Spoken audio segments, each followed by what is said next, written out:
Hello everybody and welcome back. We are here for our final Duskmourn set review. We're going to be going over all of the multicolor cards and giving them a rating between 1 and 10 based on how we think they will perform in the average limited deck.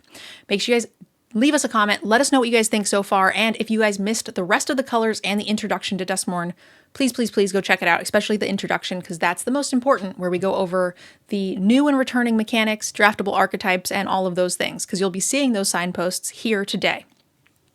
We've got Yanks on the call. Welcome back, Yanks.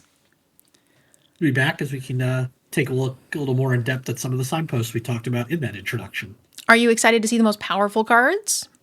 Always. Multicolor is usually the most powerful in general. So first up we have Arabella, Abandoned Doll. 2 mana for a 1/3. When it attacks, deal X damage to each opponent and you gain X life, where X is the number of creatures you control, power 2 or less, which is like mostly everything in Boros. This will be an easy lightning helix every time it attacks. Yeah, this is exactly what Boros is trying to do. Swing with a lot of little things. I'm kind of surprised it's like lightning helix and not gain and drain. Drain. Just because of the spooky set, it feels more spooky. But, I mean, Boros be lightning helixing, so that is fine. I think it's just the color. They don't...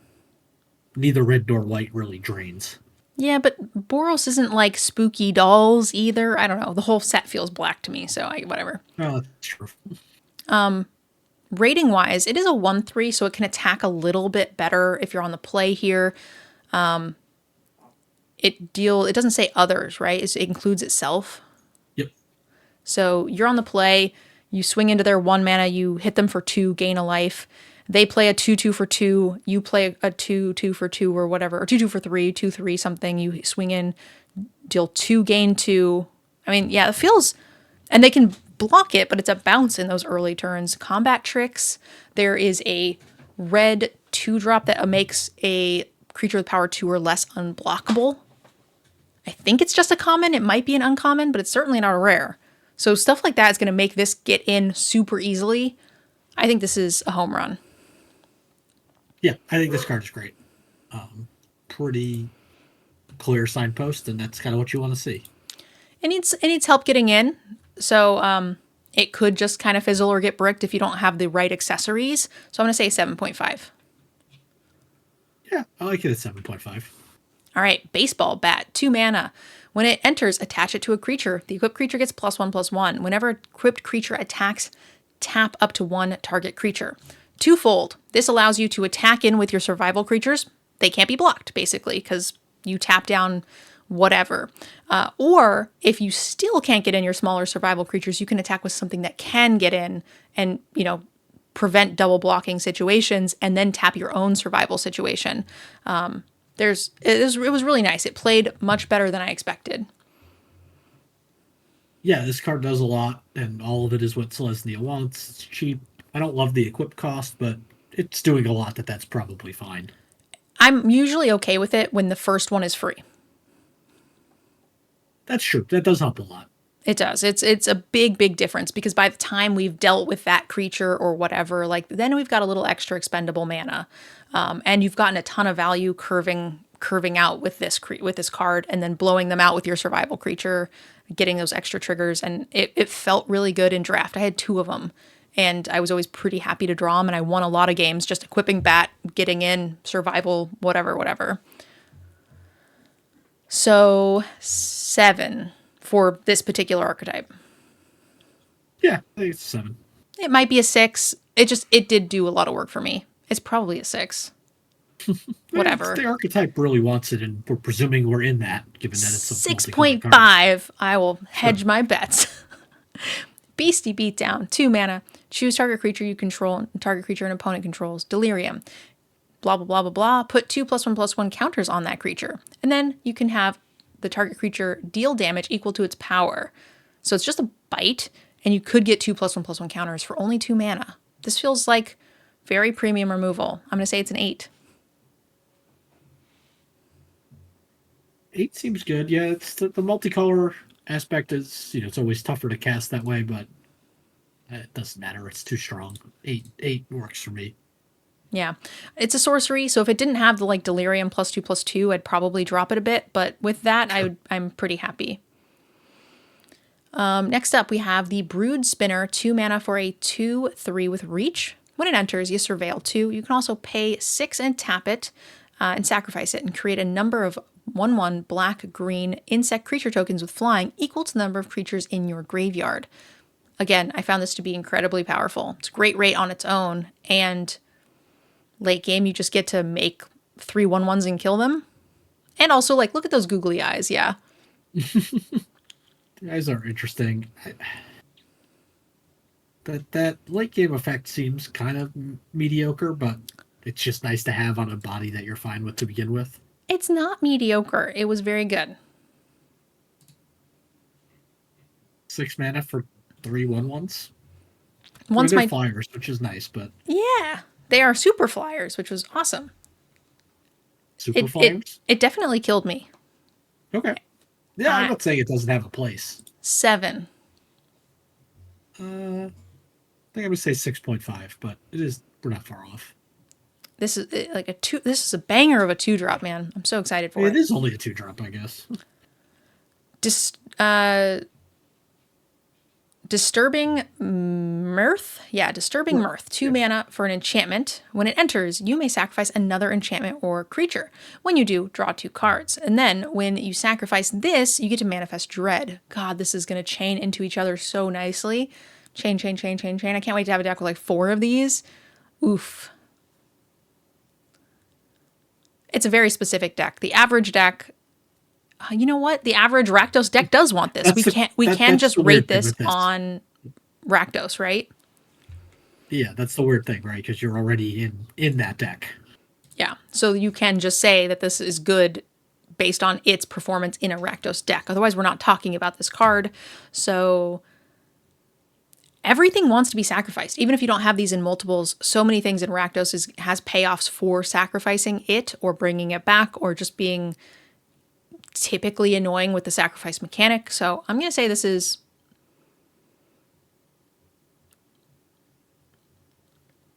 Draw 2. I think it's like a 6. It's just, it's so everything I want to be doing in those colors. Yeah, I agree. 6, but I'm scared of it. It's a 6 I'm going to lose to. That's fair. Drag to the Roots. We have a 4 mana Delirium spell. Costs 2 less if you have Delirium. Destroy target non-land permanent. So if you have Delirium, it turns into Assassin's Trophy? Yeah, Assassin's Trophy? Assassin's Trophy, yeah. Without the downside of giving them a land. Yeah. Premium removal. It's an 8. Yep. Fear of Infinity. 3 mana for a 2/2 flying lifelinker with fear of... And it can't block. And with Eerie, whenever an enchantment enters, or you fully unlock a room, you can return it from your graveyard to your hand. 3 mana 2/2 flying lifelinker that can recur pretty easily. I'm here for it. It might be a little slow and weird, but I think it's a solid 6. Yeah, the mirror kind of has felt like to me, the archetype with like the least support. Now maybe it's just because it's kind of doing the same thing as Azorius, except control-y. Yeah, it is just mostly Eerie stuff, and agreed, more control-y, so fine. But yeah, the lifelink is irritating for your opponent, so yeah, I like this. Is a recurring 2/2 flyer is annoying for your opponent. So yeah, it doesn't help you if you're behind because you can't block. Yeah, certainly true. But if you're behind on the ground, then hopefully the lifelink can. Helps, yeah. Yeah. So I think it's a 6. 6 makes sense. Gleaming Tamer. So cute. 2 mana for a 2/2 with Eerie. And whenever an enchantment or you unlock a room, create a 1/1 gremlin creature token. I made quite a bit of creatures with this. It felt pretty good, but just a 6. Yeah. It's a pretty straightforward card. If it made the glimmers, that'd be a banger. Yeah. I can see that. Growing Dread, 2 mana for a flash. When it enters, manifest Dread. Whenever you turn a permanent face up, put a +1/+1 counter on it. 2/2, manifest Dread for flash. You get to that by itself is good. And then for the face up stuff is extra. So I'm here for this card. It's a really good enabler for what the colors are doing. It's interesting how like some small changes to just the card Manifest Dread makes it so much better. And obviously it's a tougher casting cost, but you've got the instant speed, the fact that it's an enchantment matters, especially since part of it's blue. Yeah. A flash enchantment for Eerie triggers. You've got the Manifest Dread at a great rate, in addition to the other thing. I think this is a 7. I think so too. I think mostly for the instant speed. Yeah, it's not winning, like it's not like high power 7, but it's like such a good, like, what is the word I'm looking for? I've been streaming for 11 hours for those of you who are on YouTube, so if either of us are a little wiggly today, little shaky, not making a bunch of sense, forgive us. It's just such a good building piece. It is helping with everything else. It's going to make your whole deck feel better. So, yeah. And the fact that you just got more and more, we've talked about this in previous ones, requirements to play more and more 2-drops. Having a quality one makes a big deal. And speaking of quality 2-drops, we've got a 2 mana 2/3 that makes your enchantment spells cost 1 less to cast, and you can unlock costs at 1 less as well. And it's an enchantment. It's also it's the cutest card, I think, in the set. So bonus point. This card is fantastic. Solid 7. Yeah, I think that's right. Although I'm almost kind of, I'd probably think about it the same as the last card. Yeah, that makes sense. Next up, a 2 mana 2/2 with Vigilance, and you can pay 2, sacrifice a room, and this will deal 2 damage to each opponent, and you get to draw a card. So if you have a lot of rooms that have ETB effects, and then you can sack them afterwards, and then get redraw out of them is nice. Feels like a little underwhelming, though, for the signpost in comparison to the others.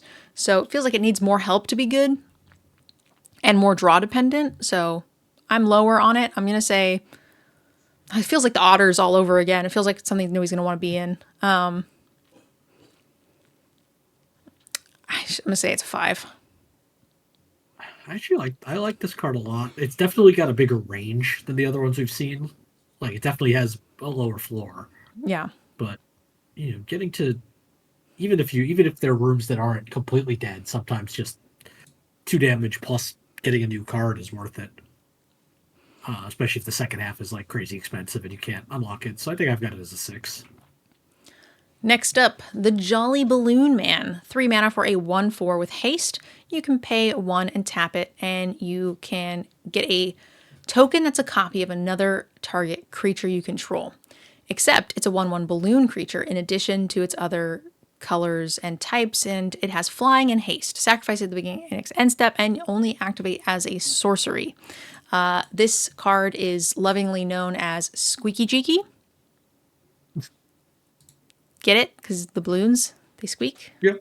Was that the name of the critter collection one? I have no idea.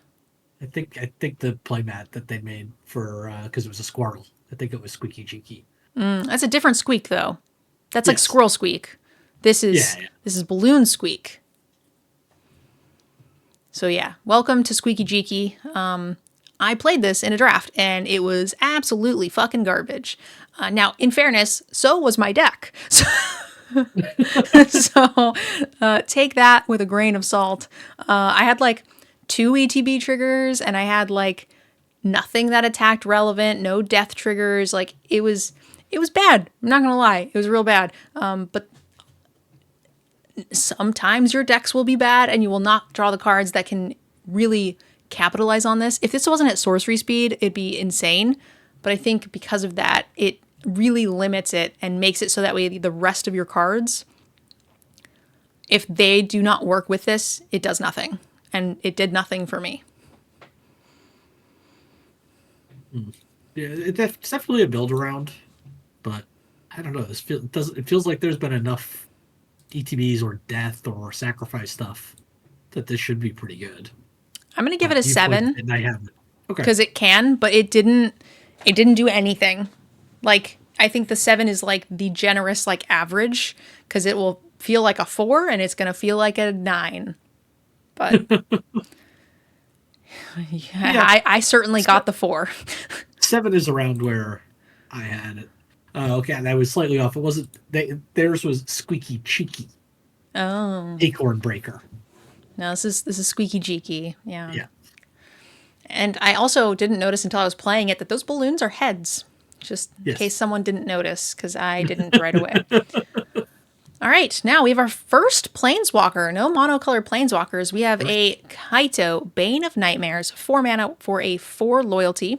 Has ninjutsu. You can ninjutsu in a Planeswalker. Interesting. Because of course it does. I mean, he's a ninja. During your turn, as long as this has 1 or more loyalty counters on him, he's a 3/4 ninja creature and has hexproof. +1, get an emblem with ninjas you control, get +1/+1. I haven't been paying attention, but I did see some rats that looked like Kamigawa rats. I'm assuming they might be ninjas, but I don't remember looking, and I remember thinking that it was not going to be relevant, but it might be. But there was like some rats with like mohawks, and I was like, oh, Kamigawa. You can minus. Yeah. You can surveil 2, then draw a card for each opponent who lost life this turn. Sick. And you can also -2, tap target creature, put a stun counter on it. Put 2 stun counters on it. That's sick too. Oh, that's excellent. That I have underestimated stun counters. They are fantastic for tempo, and getting to do it every turn is going to be pretty good. It looks like the only other ninja is another gold card that's rare. Oh, those rats and stuff weren't? That's lame. Nope. Maybe, actually, I remember, I think the rat I saw with the mohawk was actually like an instant or sorcery. I don't even think it was actual rat, now that I think about it. I think it was that card that like shuffled in an enchantment and then put your cards back. Oh, okay. I think that had the picture of it. But anyway, this is good. And it's got ninjutsu. It does a fair amount of things. Feels... It's a creature on its own. Feels a smidge slow, so it's not like a 10. But it is very good. I think it'll win the game. It's like feels like an 8. Yeah, it doesn't protect itself. It does with a -2. Yeah. In the same way that creating a 1/1 does. In fact, probably better. True, but usually, well, not usually. A lot of times, that's at least like a 0 ability, not a minus ability, so it can only do it once here. Are they? Most of the Planeswalkers are minus. Like, I know, like, Wandering Emperor. Usually the minuses make a thing. Sometimes it is. Maybe I'm thinking older Planeswalkers where they were all, like, zeros, like Elspeths and stuff like that. Maybe. Yeah, I still think it's good. I think it's a little slow, but I'm going to give it an 8. Yeah. Yeah, it's still a Planeswalker. The Ninjutsu thing is going to come up. Yeah, I guess it's an 8. I don't know. Maybe I'm still too tied to older Planeswalkers that were so much better. Yeah. Marina Vanderel. Wooburg something 3/5 that says when it enters, reveal the top 7 cards of your library, put all enchantment cards from among them into your hand and the rest on the bottom in a random order. You can pay to lock or unlock a target room you control. Oh, activated sorcerer. That's cute. I mean, I'm not playing this in limited, but the fact that you can relock rooms that had ETB effects seems dope, and I think that's really cool that we are seeing that here. Huh. That's very cool. The mana is just tough. I mean, there is a set of common duels, full set of 10. But the mana is just too tough. Ooh, there's the green room that lets all your lands tap for Wooburg. Yep. And then you can use her to lock it, and then you can't cast her again. This is a 1, but like, yeah. I don't know. It's like a meme build around deck, but the average deck's never doing this. Agreed. Midnight Mayhem, 4 mana, create 3 1/1 gremlin creature tokens. They gain menace. All gremlins gain menace and lifelink until end of turn. The other thing I thought was really weird was the 2-drop signpost Azorius card is the only other card I saw that made gremlins. So like this is weirdly out of place for me. Yeah. Oh, that card was weirdly out of place because I saw more Gremlin generation here in Boros, and that makes sense. But yeah, it was weird to see the Azorius card doing that. And there are other gremlins. There's the 4/4 in red that makes gremlins when it attacks. Yep. There's that Azorius card if you, for whatever reason, happen to be in Jeskai. And I'm sure there's others as well. Yeah, that did look weird on Gremlin Tamer that it was making randomly red 1/1s. Agreed. But this fits pretty nicely into, the Boros the Boros signpost and just all the power two or less stuff. Yep. Feels okay. I'm just going to say it's a 6. Yeah, I think that's right. Nshi, Searcher in the Dark. It's a ninja, important with our other Planeswalker ninja. It has Menace. It's a 2/2 for 2. And it has a very long name. When it deals combat damage to a player, you mill that many cards. You may put any number of legendary and or enchantment cards from among them into your hand. If you put no cards into your hand this way, Nshi gets a +1/+1 counter. You mill that many cards. And then as it gets bigger, you mill more cards? I'm not into this. That seems like Danger Zone. That is so much Danger Zone. I mean, and they go into your hand. It's nice. It is good card draw. It's got Menace. We're playing it, I guess, if we're in Dimir. Because Dimir it's all about enchantments, so you're probably just going to draw, one every turn. Yeah, mill 2, draw 1 every turn. That seems pretty good. Well, mill 1, draw 1, right? Yeah, I guess you're milling 2 and getting one of them out of your... Yeah, so it's like mill 1, draw 1. Because that is an extra card, Yanks. Don't scare me. Mill 2, draw 1 is very different. Yeah, I mean, so you're not drawing anything. So... If it's going essentially from the library to your hand, like that, the net outcome is that you've gotten one of those cards, or you could say mill 2, recur 1, I guess. Because if I'm milling 3 here, then I'm far more upset. Or removing 3 cards from my library, I'm far more upset, I guess. Sure. 7? Yeah, I think it's a 7. It's a weird one. Nico, Light of Hope. We played this in our Commander game for Decked Out, and it was fun. It's actually... Never mind, no spoilers. When it enters, create 2 token shards. The shards can pay 2, sacrifice this enchantment, and you can scry 1. They're also enchantments, that's relevant. And then you can pay 2, tap, exile target non-land creature you control. Shards you control become copies of it until end of turn. And then you can return that to the battlefield under its owner's control to be the next end step. So it's a great flicker mechanic, and it's great with the shards. You can always remove the shards if you don't have anything you want. So I liked this card a lot, and I think it's an 8. That card seems really powerful. It does. I'm actually want to say it's a 9. Like, you're at worst, you're getting 2 better than clues after trading 1 for 1. Better than clues. Right. Sack to scry 1, then draw, as opposed to just draw. I didn't even read that, honestly. I just thought it was draw. I might have read it, but I didn't register it. Yeah, you're right. I could get on board with a 9, certainly. Yeah, leave something good behind. So, yeah, certainly a 9. And with blue-white caring so much about enchantment triggers, you get the shard triggers, and then you probably have a bunch of enchantment creatures that you can be flickering. Yeah. Oblivious Bookworm. We've got 2 mana for a 2/3 at the beginning of your end step. You may draw a card. If you do, discard a card unless a permanent entered the battlefield face down under your control this turn. You just get to keep the card. That seems really good. Yeah, that seems very powerful. Yeah. Especially on the 2-drop. And it's in the Manifest Dread colors, so we're probably going to be doing a crap ton of making things upside down. So, yes. Easy 7. Yep, definitely.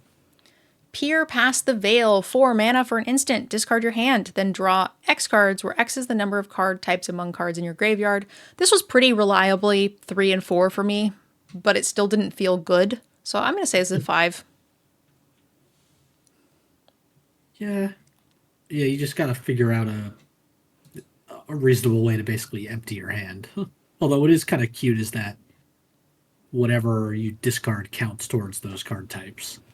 Yeah, I usually like discarded a land. It wasn't hard for me to run out of cards in these colors, so I just cast it when I was like empty-handed, and it just drew Sure. 4.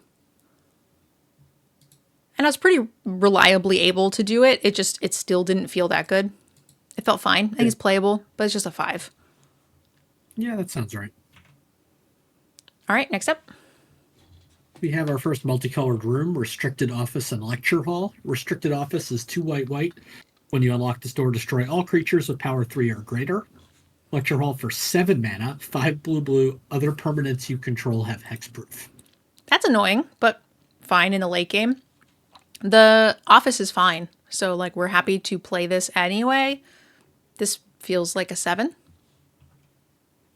Yeah, almost entirely for Restricted Office. Like, I really hope I have something better to do with 7 mana than just give my things hexproof. I agree, but a lot of times when you're chilling with 7 mana, like we've gone blow for blow when we're both like hell bent and like exhausted, and there's not a lot of stuff in the tank. So I always consider those as like a bonus that you can do when you're out of stuff, because I feel like you will be out of stuff a good number of times. So that doesn't bother me that it costs so much, because it's just a throwaway ability that Oh yeah, I get to do later. agreed. It doesn't bother me. It's mostly irrelevant. This is to me basically a mono white card. I would play it in mono white, but like I like the other side, and I do give it a bonus for it. So I think it's a 7 only because what if my creatures? What if Boros is the thing that's beating me down and I can't kill anything? Yeah.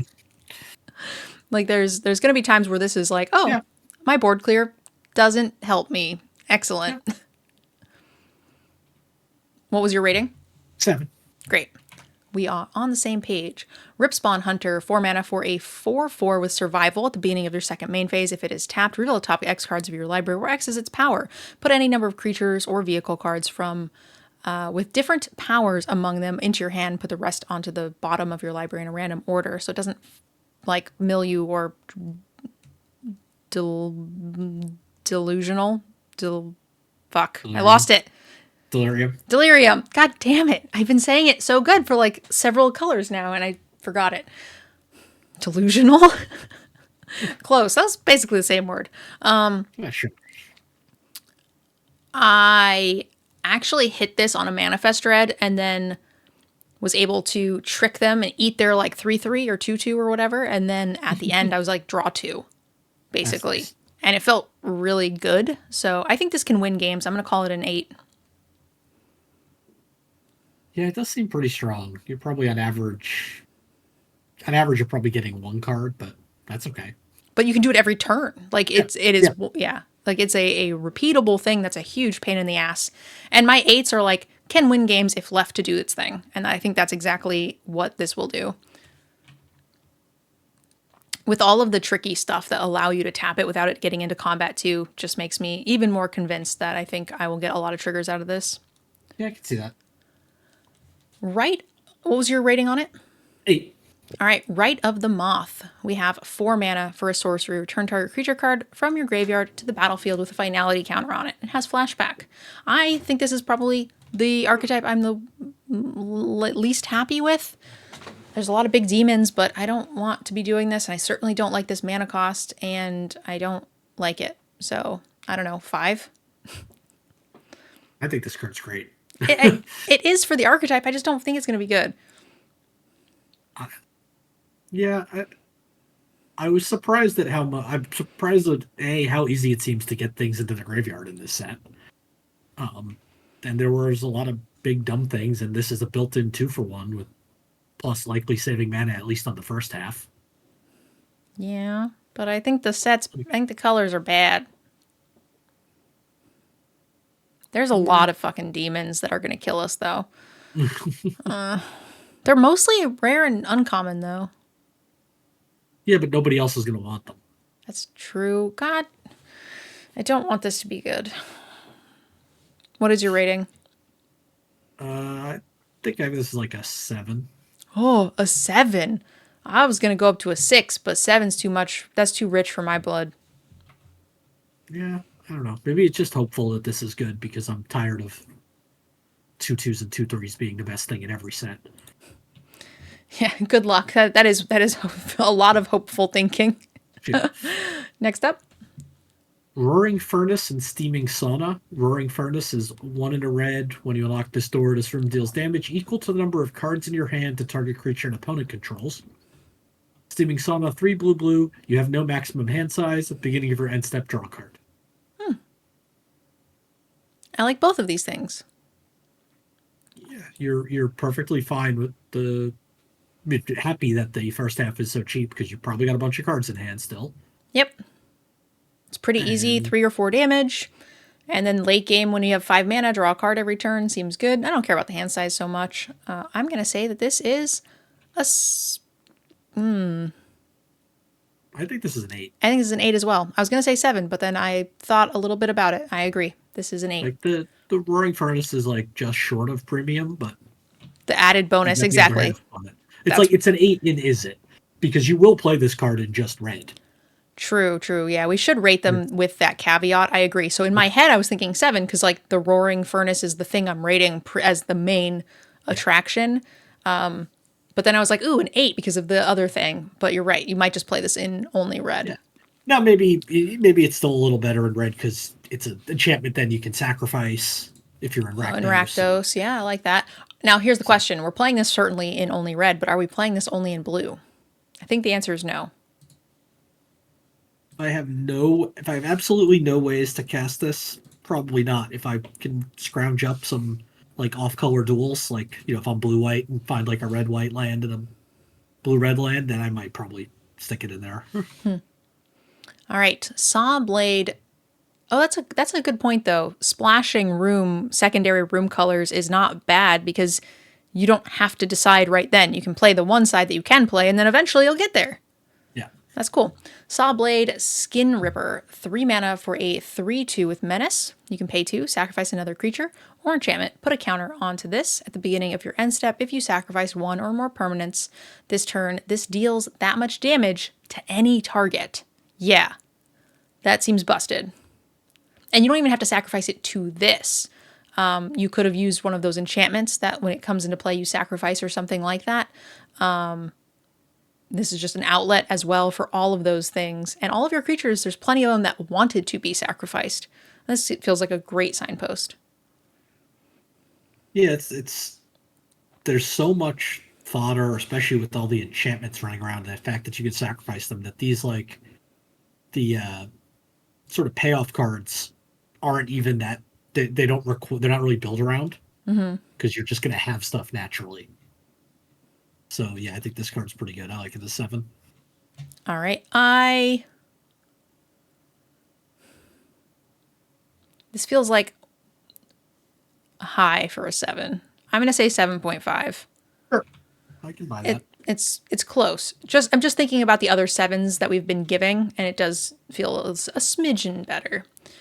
Next up, Shrewd Storyteller, 3 mana for a 3/3 with survival. Second main phase, you get to put a +1/+1 counter on another target creature. I did play this with my 2 bats, and it felt fine. I think it could have been stronger. It did not play as well as I had expected it to, where the bats played like better than I expected, if that makes sense. Sure. Yeah. Yeah, everything about it's weird because everything about this card looks good, but I can definitely see that maybe it just sometimes things don't play as well as they look. Agreed. What is your rating? It's like I gave that last card a 7. This is not nearly as good as that, so I was mostly like a 6. I agree. I think it is also a 6. All right. Next up, Shroud Stomper. A lot of mana for a 5/5 Death Toucher. When it enters or attacks, each opponent loses 2 life. You gain 2 life and draw a card. Huh.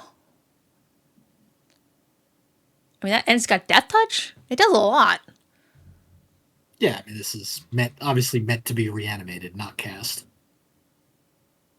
I don't know. But yes, I agree. Those are the reanimation colors. But like, I could still see casting it Oh, you can, yeah. in that deck. Yeah, it's not outrageous. So I'm gonna say, huh? Like, I don't think I'd want to put this in my deck if I didn't have a way to reanimate it. But if Agreed. I'm in white black and I can't do that, I've already got problems because I don't Yeah, know what my deck is doing then. agreed. So in the reanimator deck, this feels really strong. Feels like a huge payoff at uncommon, which is nice. The card draw seems like the card itself seems insane once it's in play. So Yeah. it's a 7. 7. Yeah.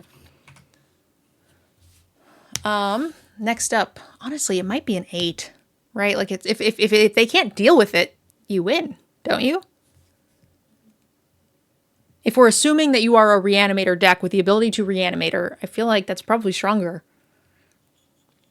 Yeah, it's still, I mean, yeah, It's it's tough, not right? something, it's tough because it's, all of its value is its ETB. I mean, it's a big body at that point, but it doesn't fly. Like, you can just chump this thing. Oh, it is also just an ETP for in my head because most of them have Oh, been. no, or tax. I'm sorry, I misread that. Oh, Yeah, okay. never mind. Ignore That what I is what just I said. thought. That okay, so Yeah, I misread it. I was like the entire set has been when it enters or attacks. So then when you said just the one, I was like, oh, it is worse. But no, yeah, I think My it. problem is, I think every time since they changed the phrasing from enters to battlefield, I see enters and I expect the next two words in my head are just automatically the battlefield. Yep, that makes And sense. but they're not. They're or attacks, and I'm not even reading them because that's what I'm expecting to see. Yeah, I think it's closer to an 8. Yeah, I agree with that now. Next up, Skull Snap Nuisance. 2 mana for a 1/4 flying Eerie. You get to surveil 1 when you Eerie. I'm trying not to read those over and over again. It's okay. A 1/4 Yeah, flyer for 2 is like okay, and then you get to surveil, which is also okay. yeah. I mean, it's a deck that's trying to go in the long game, so you don't mind one power. It's a good blocker. Yeah, it helps out a lot with the blocking situation, certainly because you will win if you are in the long game in these colors. Yeah, So, it seems like exactly yeah. what we want to be doing in Demir. So, is that a 6? I think so, and it doesn't require a lot. Like you're in those colors, you'll get some triggers, and you're fine with it just being a 2 mana 1/4 flyer. So it's got a pretty high floor. Agreed, agreed. All right, next up. Smoky Lounge and Misty Salon. Smoky Lounge, 2 and a red. Beginning of your first main phase, add red red. Spend this mana only to cast rooms and unlock doors. Misty Salon, 3 and a blue. When you unlock this door, create an XX blue spirit creature token with flying, where X is the number of unlocked doors among rooms you control. There was more rooms than I expected, but I don't know that I want to rely on a lot of rooms in my deck because they felt pretty easy to blow out. I don't know that I want to build the rooms deck, so I think I don't like this card. Like Yeah, Smoky I mean, Lounge doesn't simple feel good to rooms. me unless you're just like mono rooms, and I just don't know that that's where I want to be ever. So I'm gonna say this is not playable. It's hard because this deck, that's exactly what this deck is trying to do. So, like, Is that all that is trying to do is play rooms? I mean, that's specifically what the, like, if you go their article, Wizards article on Arc that talks about all the archetypes, it specifically says blue red is the rooms deck. I think blue red is the otters deck that nobody's playing. So so I mean it's probably a 6 in that deck, but I don't want to be in that deck. The weird thing is that this is a weird card because it's in that deck, it's a 6. The first one. The second one is probably like a 6.5, and the third one's probably a 7 because that more rooms you get, the better that Misty Salon gets. Yeah. It's a shame that it only adds red red, not red blue. So you True. can like really go ham with those things, but either way. Yeah, it's a split rating. I don't know. I'll say it's a. It doesn't do anything on the one side, and you have to have too many rooms for the other side to be relevant. I don't like it. It's a 4. I'm gonna say it's a 5. Like I know it's kind of split, but this deck, if you're not doing that, then you shouldn't be in these colors anyway. Kiss ass. The Swarm Weaver, 4 mana for a 2/3. When it enters, you make 2 insects. If you have Delirium, those insects get +1/+1 and have Death Touch. This card's busted as hell, but don't do what I did and forget that it's an ETB trigger and don't manifest dread it and flip it, because I did that like twice. Oops. Oops. But the card was great. The ETB for the Flyers makes me incredibly happy. I think this is like, with all of the recursion in these colors, I think this is an easy 9. I played it, I recurred it, it banger after banger. There's other insects too, so I was able to play it, and my other insects just like gotcha'd. It was really nice. Yeah, 9 makes sense.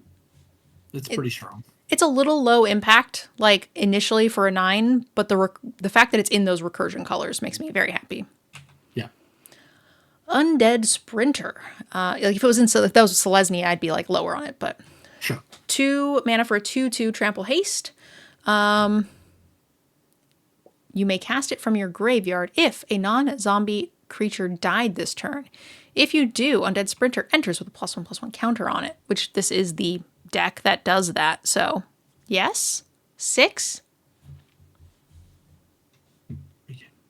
Yeah, I guess it never gets. It's only it's 2 mana and to be a 3/3. That's fine. Yeah, 6. Victor Valgavoth's 3 mana for a 3/3 with Eerie. Whenever something surveil 2, if this is the first time this ability has resolved this turn. If it's the second time, each opponent discards a card. If it's the third time, put a creature card from your graveyard onto the battlefield under your control. Huh. So you could like play a 2/2 for 2 enchantment creature and then play another room and unlock the room, like the baby rooms. Because white had the cheapest rooms. Like there was like a 2-drop and then like a 3 to put counters on stuff. Yeah. And the 2-drop side of it made a glimmer. So for 5 mana, you just do all the things. Yeah. I think it was a glimmer. Yep, it does. Grand Entryway makes a 1/1 glimmer, and that's a common. Sick. So for 5 mana, you are surveilling 2, making them discard, and then putting something from your graveyard onto the battlefield. Yep. I love it. I love it so much. This is going to win games. Like, if left to do its thing, it's going to win games. It's a decent rate on its own. Easy to kill. You need help. You got to have good enchantments. Some decks might be a little light, so 8.5. Yep, I like that. Wildfire Wicker Folk. 2 mana for a 3/2 haste Delirium. Gets +1/+1 and has trample. This was the weakest of the signpost cards. Just reading it feels sad. Playing it felt sadder, because I did play this card during the early access and it felt miserable. Which is funny because I'm saying that about a 2/2, 3. I was gonna say, how miserable could a 2 mana 3/2 haste feel? But that's all it did. Where everybody else was like making glimmers and like bouncing stuff and like doing cool things with their signposts, I was just like, trade with your 2/2? Get fucked. That's Me, not Gruul. you, of course. That's Gruul. It doesn't do anything interesting. It just Gruul doesn't trade for weaker creatures. Like it's supposed to be the big bad. This should be at least a 3/3 for Gruul. For 2? Yeah! That's all it does. It's all it does. Nothing at uncommon should ever be a 3/3 for 2. It's all it does. Everybody else's stuff is so much better. It has 2 keywords. Not for 2 mana, it doesn't. It has 1. Okay. I'm not saying it's great, but I don't think they should power crypt these things anymore. I think it should. They shouldn't have made this. They should have designed something else that did something relevant in comparison. Then they would have to give Gruul an actual theme. That's true. Just slap haste on it, call it a day. It was significantly worse. It just traded for like vanilla 2/2s, and that was like my signpost, which was like a huge part of the deck. Like signposts are supposed to help you, and this didn't. It does not do a good job at that for sure. I mean, if it came to play, put a counter on something, or like, I don't care. Take the haste away, make it an extra mana, but like make my signpost not suck. And this just does. But the first one that trades for the 2/2 helps the second one become a 4/3 because it's an artifact creature. So, when I kick you in the shins, and then I kick you in the other shin, it's certainly playable. I'm not saying you can't play this card. It's a great 2-drop for common, whatever. But it is not a 2-drop that it's going to help you. It's not a signpost that helps you. So it's a 5.5. I'm going to say it's a 6, but I agree. It is a disappointing signpost. It's so much weaker than almost the 6s that we've been talking about. It is a 6, I guess. Like, it's for a 2-drop, it's a 6 because you're like happy to have a 3/2 with haste. But just as a signpost, I'm so upset. Winter Misanthropic Guide. I played this on our game nights Duskmourn game. This is 4 mana for a 3/4 with Ward 2. At the beginning of your upkeep, each player draws 2 cards and it has Delirium. Their hand size is equal to the amount of cards that you have, 7 minus the amount of cards that you have. So, like, you end up giving them no cards. This feels like a constructed thing. I don't know that I want to be doing this ever, but it's not terrible. Yeah, it's just I don't want to give my opponent 2 cards, especially when they get to use. They get it first. Yeah, that's the rough part for sure. I just think this is like a 4. Yeah, I think that's right. It's just hard to cast, and you don't get an impressive stat line for it. You get a fine stat line, but not something worth jumping through hoops for. Zamone, All Questioning. 3 mana for a 1/1. At the beginning of your end step, if a land entered the battlefield under your control, and you end the turn with a prime number of lands, you get to make Primo in the Indivisible. That's a funny name. A legendary 0/0 green-blue fractal creature token, and put the number of +1/+1 counters on it, which is the prime number. Yes, card is fun and constructed. It was also played in the decked out game. I was told there would be no math. Who told you that? Nobody. I see. Also like that it tells you prime numbers, but I don't know. There are more prime numbers than that. I think they assume that you don't have 31 prime or lands in your deck. I mean, in a game that has decided to design itself around Commander, that's a bad assumption. True, but I feel like if you get to that, you can Google it.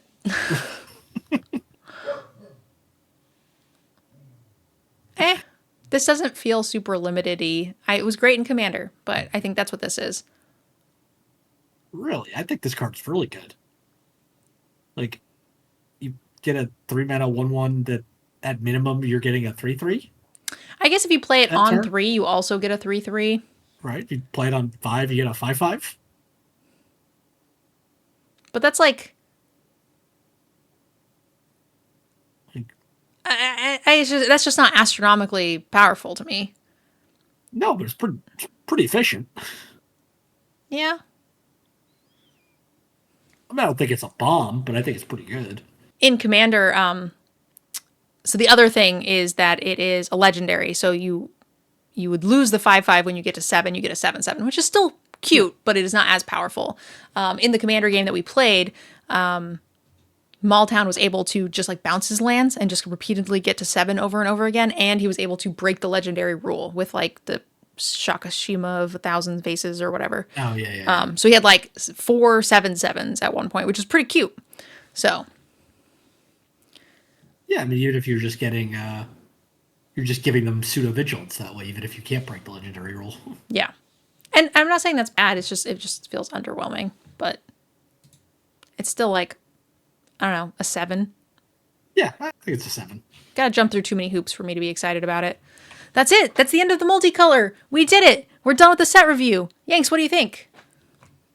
I think the multicolor is good. I like I know you don't, but I actually kind of liked the Orzhov stuff. Which is weird. We switched places. Well, it's because Orzhov is doing completely different things. Lame. For those of you guys who are watching on YouTube, don't forget to check out our sponsors. Down below, we have cool stuff where you guys get 5% off all your magic cards, playmats and sleeves and deck boxes, anything that you need. We also have Elgato for all of your spell table needs. You can have hands-free audio, good lighting for the sleeves so you don't get glare, extra cameras, of course, for spell table. We also have Anthros, which is the chairs that I'm using. If you guys have spend a lot of time at your desk or have any neck, back, or shoulder pain, you're definitely going to want to check out Anthros. You do get $200 off. And also Ultimate Guard. Again, a great place for you to get all of your TCG accessories that you need, playmats, sleeves, deck boxes, and dice. And if you aren't going to purchase anything, you can still check them out by using those links, and it does support the channel. It lets them know I sent you their way and helps continue to convince them that they should continue sponsoring us. So Yanks, thank you so much for joining us for the set review. I look forward to doing another one with you in about 2 weeks for whatever the next set is. And what were you say? 2 weeks seems like a long time till the next set. All right, we'll see you guys next time. Thanks for watching. Bye.